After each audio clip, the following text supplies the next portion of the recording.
നമസ്കാരം. റാഫ്റ്റോ ക്രിക്കറ്റിലേക്ക് ഏവർക്കും സ്വാഗതം.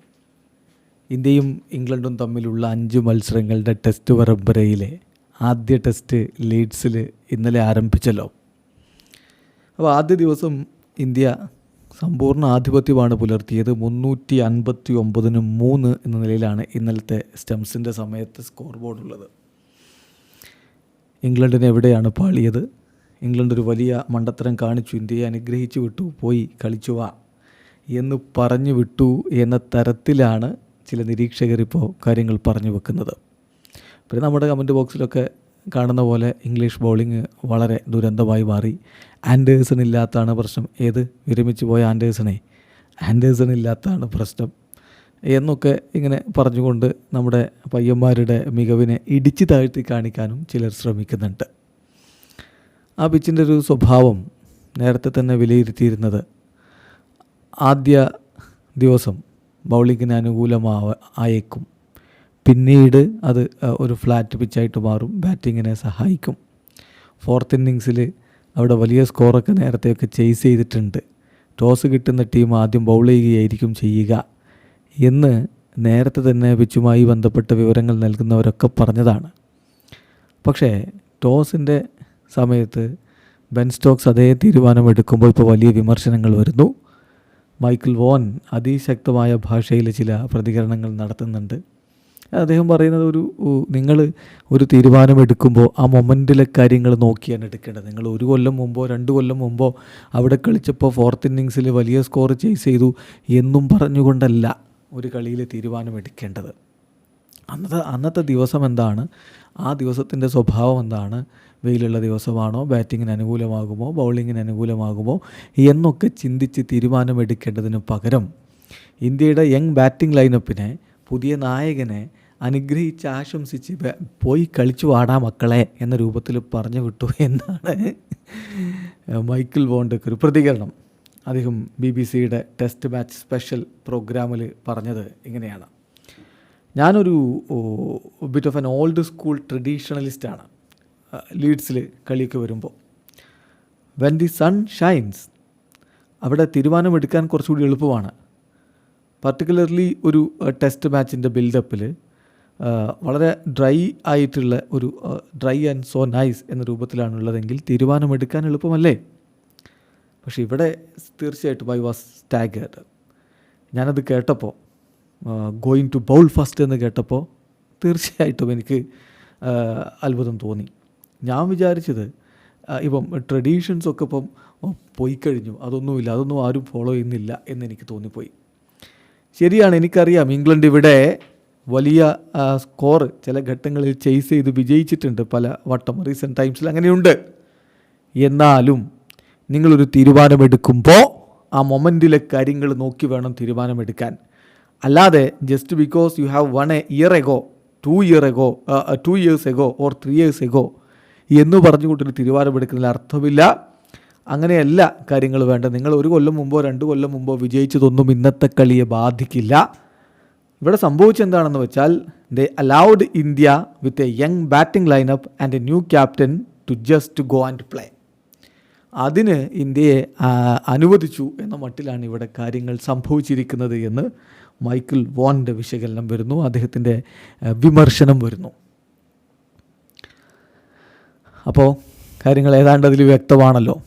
ഇംഗ്ലണ്ട് ക്രിക്കറ്റ് നിരീക്ഷകർ ഈ തീരുമാനം പാളി എന്ന് തന്നെയാണ് മൊത്തത്തിൽ പറയുന്നത്. ബാറ്റ് ചെയ്യണമായിരുന്നു ആ ദിവസത്തിൻ്റെ ഒരു സ്വഭാവമൊക്കെ വെച്ച്. പക്ഷേ ബൗളിങ്ങിന് ആദ്യ സെഷനിലൊക്കെ ഒരല്പം ജീവനുണ്ടാകും എന്ന് പ്രതീക്ഷിച്ചിരുന്നു ഇംഗ്ലണ്ട്. അത് നടന്നില്ല. അതാണ് യഥാർത്ഥത്തിൽ ഉണ്ടായത്. ഇതൊക്കെ പറഞ്ഞുകൊണ്ട് നമ്മുടെ 2 പയ്യന്മാരുടെ സെഞ്ചുറിയും നമ്മുടെ വൈസ് ക്യാപ്റ്റൻ ഋഷഭ് പന്തിൻ്റെ അർദ്ധ സെഞ്ചുറിയും രാഹുലിൻ്റെ കിടിലൻ തുടക്കവും ഒന്നും വില കുറച്ച് കാണാൻ പറ്റില്ല. അതാണ് എനിക്ക് പ്രധാനമായിട്ടും പറയാനുള്ളത്. നമ്മൾ ഓരോ പ്രധാനപ്പെട്ട മത്സരങ്ങൾ വരുമ്പോഴും അതിൻ്റെ സമഗ്ര വിശകലനങ്ങളൊക്കെ നടത്താറുള്ളതാണല്ലോ. നിങ്ങളുടെ അഭിപ്രായങ്ങൾ പങ്കുവെക്കാറുണ്ട്. നമ്മൾ ഈ അഭിപ്രായങ്ങളൊക്കെ എടുക്കുന്നത് പ്രമുഖ ക്രിക്കറ്റ് പോർട്ടലുകളിലും മറ്റുമൊക്കെ വരുന്ന വിവരങ്ങളും അവരുടെ ലേഖനങ്ങളൊക്കെ റെഫർ ചെയ്തിട്ടാണ് നമ്മൾ പറയുന്നത്. പിന്നെ നമ്മുടേതായിട്ടുള്ള അഭിപ്രായങ്ങൾ കൂടി ചേർത്താണ് പറയുന്നത്. അപ്പോൾ നിങ്ങളുടെ അഭിപ്രായം ഇതിനോട് വ്യത്യസ്തമായിരിക്കാം. കമൻറ്റ് ബോക്സ് രേഖപ്പെടുത്തുക. നോക്കുക, ഇന്ത്യയെ സംബന്ധിച്ചിടത്തോളം 2 വമ്പൻ താരങ്ങൾ പടിയിറങ്ങിയ ഒരു സമയമാണിത്. വിരാട് കോഹ്ലിയും രോഹിത് ശർമ്മയും 2 മോഡേൺ ഡേ ഗ്രേറ്റ്സ്. ടെസ്റ്റ് ക്രിക്കറ്റിനോട് വിട പറഞ്ഞിട്ട് നമ്മൾ പുതിയൊരു എറയിലേക്ക് കാലെടുത്ത് വെക്കുകയാണ്. അപ്പോൾ അവിടെ സ്വാഭാവികമായിട്ടും ഒരുപാട് പ്രൂവ് ചെയ്യേണ്ടതുണ്ട്. ഈ ആദ്യ ഇന്നിങ്സിന് വലിയ പ്രാധാന്യം വരുന്ന അവിടെയാണ്. മികച്ച ഒരു പ്രകടനം നടത്താൻ പറ്റിയ ടീമിൻ്റെ കോൺഫിഡൻസ് അത് വല്ലാത്ത രൂപത്തിൽ ഉയർത്തും. അതുകൊണ്ട് ഇമ്പോർട്ടൻ്റ് ആയിട്ടുള്ളൊരു സമയമായിരുന്നു. അവിടെയാണ് നമ്മുടെ ഓപ്പണർ യശസ്വി ജയ്സ്വാളും നമ്മുടെ നായകൻ ശുഭ്മൻ ഗില്ലും സെഞ്ചുറിയുമായിട്ട് മിന്നിക്കെത്തിയത്. അതുപോലെ തന്നെ നല്ല പ്രകടനമാണ് KL രാഹുലും ഋഷഭ് പന്തും ഒക്കെ നടത്തിയിട്ടുള്ളത്. അപ്പോൾ ജയ്സ്വാളിൻ്റെ ഒരു പ്രകടനം നോക്കുക. അദ്ദേഹം ഇംഗ്ലണ്ട് ഇന്ത്യയിൽ വന്ന സമയത്ത് ആ സീരീസിൽ 712 റൺസ് അടിച്ചിരുന്നു. നിങ്ങൾ ഓർക്കുന്നുണ്ടാവും. വിദേശത്ത് പോയിട്ടും ഇംഗ്ലണ്ട് പോയിട്ടും അദ്ദേഹം സെഞ്ചുറി നേടുന്നു. അദ്ദേഹത്തിൻ്റെ അഡാപ്റ്റബിലിറ്റി വളരെ കൃത്യമായിട്ട് നമുക്കവിടെ കാണാൻ പറ്റുന്നതാണ്. അദ്ദേഹത്തിൻ്റെ സ്കോറിങ് അധികവും വന്നത് ഓഫ് സൈഡിലൂടെയാണ്. ഒരു of side stroke play master ക്ലാസ്സാണ് അദ്ദേഹം നടത്തിയെന്ന് പറയേണ്ടി വരും. അദ്ദേഹത്തിൻ്റെ 17 ബൗണ്ടറികൾ അത് വന്നതൊക്കെ അതേ സൈഡിലൂടെയായിരുന്നു. പിന്നെ 50 നിന്ന് 100 എത്താൻ വേണ്ടി അദ്ദേഹം എടുത്തത് 48 പന്തുകളായിരുന്നു എന്ന കാര്യം കൂടി ശ്രദ്ധിക്കുക. ഗില്ല് ഒരു ക്യാപ്റ്റൻ നിലയിൽ വളരെ മികച്ച രൂപത്തിൽ ബാറ്റ് ചെയ്തു. അദ്ദേഹവും സെഞ്ചുറിയിലേക്ക് പോകുന്ന കാഴ്ചയാണ് നമ്മൾ കണ്ടത്. അദ്ദേഹത്തിൻ്റെ ഫാസ്റ്റസ്റ്റ് ഹാഫ് സെഞ്ചുറി 56 പന്തുകളിൽ നിന്ന് ടെസ്റ്റ് ക്രിക്കറ്റിലെ ഫാസ്റ്റസ്റ്റ് ഹാഫ് സെഞ്ചുറി നമ്മൾ കണ്ടു. മനോഹരമായിട്ട് തന്നെ അദ്ദേഹം ടെസ്റ്റ് 100 കംപ്ലീറ്റ് ആക്കി മുന്നോട്ട് പോയിക്കൊണ്ടിരിക്കുകയാണ്. അപ്പോൾ ഇതിൽ തീർച്ചയായിട്ടും നമ്മൾ മനസ്സിലാക്കേണ്ട ഒരു കാര്യം, ആദ്യ സെഷനിലെ ആദ്യ അവർ വളരെ പ്രധാനപ്പെട്ടതായിരുന്നു. ഇംഗ്ലണ്ട് ബൗളർമാർ അത് മുതലാക്കാൻ പറ്റും എന്നാണ് പ്രതീക്ഷിച്ചത്. ബട്ട് അതിനുള്ളൊരു അവസരവും കൊടുക്കാതെയാണ് KL രാഹുലും യശസ്വി ജയ്സ്വാളും കളിച്ചത്. ശരിയാണ്, ചില ഘട്ടങ്ങളിൽ ജയ്സ്വാൾ പ്ലേ ആൻഡ് മിസ്സൊക്കെ സംഭവിച്ചിട്ടുണ്ട്. എന്നാൽ രാഹുൽ അങ്ങനെയായിരുന്നില്ല. അതിമനോഹരമായിട്ട് തന്നെ അദ്ദേഹം കളിച്ച് മുന്നോട്ട് പോകുന്ന കാഴ്ചയാണ് നമ്മൾ കണ്ടത്. അങ്ങനെ പാറ പോലെ ഉറച്ചു നിന്നു. ആദ്യ 1 മണിക്കൂർ കഴിയുമ്പോൾ നമ്മൾ 44 നോ ലോസ് എന്ന രൂപത്തിലേക്ക് എത്തി. സോ ആ ഒരു ഫേസ് മറികടന്നതോടെ ബാറ്റിംഗ് കൂടുതൽ എളുപ്പമായിട്ട് മാറുകയും ചെയ്തു. അതാണ് യഥാർത്ഥത്തിൽ സംഭവിച്ചത്. പിന്നെ വിക്കറ്റ് എടുക്കാൻ ബെൻ സ്റ്റോക്സ് സ്വയം മുന്നോട്ട് വരേണ്ട കാഴ്ചയും മറ്റുമൊക്കെയാണ് അടുത്ത ഒരു ഘട്ടത്തിൽ നമ്മൾ കണ്ടു. അപ്പോൾ ആദ്യ സെഷൻ്റെ അവസാനത്തിൽ നമുക്ക് 2 വിക്കറ്റുകൾ നഷ്ടപ്പെടുന്നുണ്ട്. അതുവരെ അതിമനോഹരമായിട്ട് കളിച്ചു വന്ന രാഹുൽ എങ്ങനെയാണ് അത് എഡ്ജ് ചെയ്തതെന്നും അത് കൃത്യമായിട്ട് ക്യാച്ച് ചെയ്തു പോയി. അദ്ദേഹത്തിൻ്റെ വിക്കറ്റ് നമുക്ക് നഷ്ടമാവുകയായിരുന്നു. ബ്രൈഡൻ ഗാർസിൻ്റെ പന്തിലാണ് അദ്ദേഹം പുറത്താകുന്നത്. സോ അതാണ്, ചില ദിവസങ്ങളിൽ അങ്ങനെ സംഭവിക്കാം. ബ്രൈഡൻ ഗാർസിൻ്റെ പന്തിൽ എഡ്ജ് ചെയ്ത് ജോ റൂട്ട് പിടിച്ചു. മനോഹരമായിട്ട് കളിച്ചിട്ടും ഒരു മിസ്റ്റേക്ക് വരുമ്പോൾ അതിൽ ചിലപ്പോൾ വിക്കറ്റ് നഷ്ടമാകാം. 78 പന്തുകൾ നേരിട്ട് 8 ഫോറുകൾ സഹായത്തോടെ അദ്ദേഹം 42 റൺസ് അടിച്ച് നിൽക്കുന്ന ഘട്ടമാണ്. 91-1 ഗുഡ് സ്റ്റാർട്ട്. ലഞ്ചാവാനായി. നമ്മൾ പ്രതീക്ഷിക്കുന്നത് പിന്നെ ഒരു വിക്കറ്റൊന്നും പോവാതെ ലഞ്ചാവുമെന്നാണ്. പക്ഷേ അവിടെയാണ് തീർച്ചയായിട്ടും നമുക്കൊരു തിരിച്ചടി, ഒരു നിരാശ ഉണ്ടാക്കിയുള്ള ഒരു സംഭവം ഉണ്ടായത്. സായി സുദർശൻ ഡെബ്യൂ ആണ്. അപ്പോൾ അതിൻ്റെ ഒരു ഭാരവും നെർവസ്നെസ്സൊക്കെ അദ്ദേഹത്തിന് ഉണ്ടായിരുന്നിരിക്കാം. 4 പന്തുകളാണ് അദ്ദേഹം നേരിട്ടത്. അതിൽ തന്നെ ഹ്യൂജ് അപ്പീലുകളൊക്കെ വന്നു. ലെഗ് സൈഡ് പോയൊരു പന്ത് അദ്ദേഹം എഡ്ജ് ചെയ്തു. അത് ഒരു നല്ല ക്യാച്ച്, ജെയ്മി സ്മിത്തിൻ്റെ ഒരു നല്ല ക്യാച്ചിൽ സായി സുദർശൻ ഡെക്കായിട്ട് പോയി. അപ്പോൾ ഓൾ ഇന്ത്യ എന്ന രൂപത്തിൽ പറയേണ്ട ആദ്യ സെഷൻ അവസാനത്തിൽ ഇംഗ്ലണ്ടിന് ഒരു ചെറിയ ആശ്വാസം, 2 വിക്കറ്റ് വീണു. അപ്പോൾ നമുക്ക് 2 വിക്കറ്റ് നഷ്ടത്തിൽ 92 ഇതായിരുന്നു ആദ്യ സെഷൻ കഴിയുമ്പോൾ ഉണ്ടായിരുന്നത്. അപ്പോൾ രണ്ടാം സെഷൻ വളരെ ക്രൂഷ്യലായിരുന്നു. കാരണം അങ്ങോട്ടും ഇങ്ങോട്ടൊക്കെ പോവാം. 2 വിക്കറ്റ് തുടരെ വീണതാണ്. ഒരു ബാറ്റിംഗ് കൊളാപ്സ് വേണമെങ്കിൽ ഉണ്ടാവാം. അതല്ല, ഓൾറെഡി നല്ല രൂപത്തിൽ സ്റ്റാർട്ട് കിട്ടിയിട്ടുണ്ട്. അത് ബിൽഡ് ചെയ്ത് കൊണ്ടുപോവുകയാണെങ്കിൽ ബിഗ് സ്കോറിലേക്ക് പോവാം. നമ്പർ 4 നായകൻ ശുഭ്മൻ ഗില്ല് വന്ന് തൻ്റെ ഡ്യൂട്ടി നല്ല രൂപത്തിൽ ചെയ്തു പോകുന്ന കാഴ്ചയാണ് നമ്മൾ പിന്നീട് കണ്ടത്. ഇപ്പോൾ ഇംഗ്ലീഷ് ബൗളർമാർ തുടക്കത്തിൽ കുറച്ചുകൂടി ഫുള്ളറായിട്ട് എറിഞ്ഞ് അവർ ആ ഒരു പിച്ചിൽ നിന്ന് കിട്ടുന്ന ആനുകൂല്യം മുതലെടുക്കാൻ വേണ്ടി ശ്രമങ്ങളൊക്കെ നടത്തി. അത് തരണം ചെയ്ത് കടന്നു പോയതോടുകൂടി രണ്ടാം സെഷൻ ആകുമ്പോഴേക്കും ബാറ്റിങ്ങിൻ്റെ പറുദീസ എന്ന രൂപത്തിലേക്ക് കാര്യങ്ങൾ മാറിയിരുന്നു. അപ്പോൾ അതുകൊണ്ട് തന്നെ അവരുടെ ബൗളിങ്ങും അതിനനുസരിച്ച് ഉയർന്നില്ല. അത് ഉപയോഗപ്പെടുത്താൻ നമ്മുടെ ബാറ്റർമാർക്ക് കഴിഞ്ഞു. മനോഹരമായിട്ടാണ് ശുഭ്മൻ ഗില്ല് കളിച്ചത്. അപ്പോൾ ഗില്ലും ജയ്സ്വാളും കൂടി ഒരു വലിയ കൂട്ടുകെട്ട് അവിടെയാണ് ഉണ്ടാക്കുന്നത്. 100 റൺസിന് മുകളിൽ വരുന്ന ഒരു ബിഗ് കൂട്ടുകെട്ട് അവർക്ക് ഉണ്ടാക്കാൻ കഴിഞ്ഞതോടുകൂടി കളി പൂർണ്ണമായിട്ടും നമ്മുടെ കയ്യിലേക്ക് വന്നു. 129 റൺസാണ് അവരുടെ കൂട്ടുകെട്ടിൽ പിറന്നു. 163 പന്തിൽ നിന്ന് 129 റൺസാണ് അവരടിച്ചത്, അവരുടെ കൂട്ടുകെട്ടിൽ വന്നത്. രണ്ടുപേരും കട്ടക്ക് സപ്പോർട്ട് ചെയ്ത് കളിച്ചു. 84 പന്തിൽ നിന്ന് 59 റൺസാണ് ജയ്സ്വാളിൻ്റെ ഒരു സംഭാവന ആ കൂട്ടുകെട്ടിലുണ്ടായിരുന്നത്. 79 പന്തിൽ നിന്ന് 63 റൺസിൻ്റെ ഒരു സംഭാവന ശുഭ്മൻ ഗില്ലിൻ്റെ ഭാഗത്തുനിന്നും വന്നു.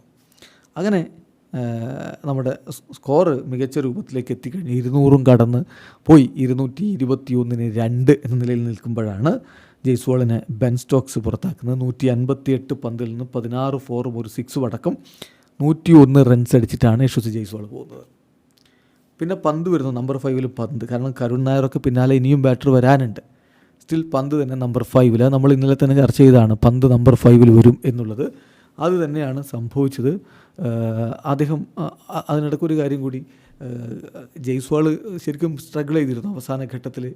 ക്രാമ്പും പ്രശ്നങ്ങളൊക്കെ ഉണ്ടായിരുന്നു. എന്നിട്ടും അദ്ദേഹം സെഞ്ചുറി പൂർത്തിയാക്കിയിട്ടാണ് മടങ്ങിയത്. അപ്പം ഈ പുതിയ സീരീസിലെ പുതിയ WTC സൈക്കിളിലെ ഇന്ത്യയുടെ ആദ്യ സെഞ്ചുറി അദ്ദേഹത്തിൻ്റെ ഭാഗത്തു നിന്ന് വന്നു. പിന്നെ പന്തും ഗില്ലും കൂടി എന്താണോ അവിടെ ചെയ്യേണ്ടത് അത് കൃത്യമായിട്ട് ചെയ്തു പോകുന്ന കാഴ്ചയാണ് നമ്മൾ കണ്ടത്. ബാറ്റർമാർ ശരിക്കും അവിടെ സെറ്റിലായതോടുകൂടി ഇംഗ്ലീഷ് ബൗളർമാർക്ക് പ്രത്യേകിച്ചൊന്നും ചെയ്യാനുണ്ടായിരുന്നില്ല. പിന്നെ നോക്കുക, ഒരു അൺത്രെട്ടനിങ് ആയ രൂപത്തിലാണ് അവരുടെ ബൗളിംഗ് വന്നത്. അതുപോലെ തന്നെ നോക്കുക, ബാഷിറിനെ പോലുള്ളൊരു സ്പിന്നർക്ക് പ്രത്യേകിച്ചൊന്നും അവിടെ ചെയ്യാനും കഴിഞ്ഞില്ല. അതുകൊണ്ട് നോക്കണം, 21 ഓവറുകൾ അദ്ദേഹം എറിഞ്ഞു, 66 റൺസ് വിട്ടുകൊടുത്തു, വിത്തൗട്ട് വിക്കറ്റാണ്. അതുപോലെ തന്നെ ആഷ്ലി ടെങ്ക് 16 ഓവറിൽ അദ്ദേഹം 75 റൺസാണ് വിട്ടുകൊടുത്തത്, വിത്തൗട്ട് വിക്കറ്റ്. വോക്സ് 19 ഓവർ എറിഞ്ഞു, 89 റൺസ്, വിത്തൗട്ട് വിക്കറ്റ്. സോ ഈ കാര്യങ്ങളിൽ തന്നെ ഉണ്ട്. അവരുടെ ബൗളിംഗ് വെപ്പൺസ് പ്രത്യേകിച്ച് ഒന്നും ഉണ്ടാക്കിയില്ല. നമ്മുടെ ബാറ്റർമാരാണെങ്കിൽ അതിമനോഹരമായിട്ട് കളിച്ചു പോയി. പ്രത്യേകിച്ച് ശുഭ്മൻ ഗില്ലിൻ്റെ പ്രകടനം നമ്മൾ എടുത്തു പറയണം. നായകനായിട്ടുള്ള ഡെബ്യൂ ആണ്. ആ തരത്തിലുള്ള ഒരു സമ്മർദ്ദവുമില്ലാതെ അദ്ദേഹം പറഞ്ഞ വാക്ക് പാലിച്ചു. ഞാൻ എൻ്റെ കാര്യങ്ങൾ ചെയ്തുകൊണ്ടായിരിക്കും ടീമിനെ നയിക്കുക എന്ന്.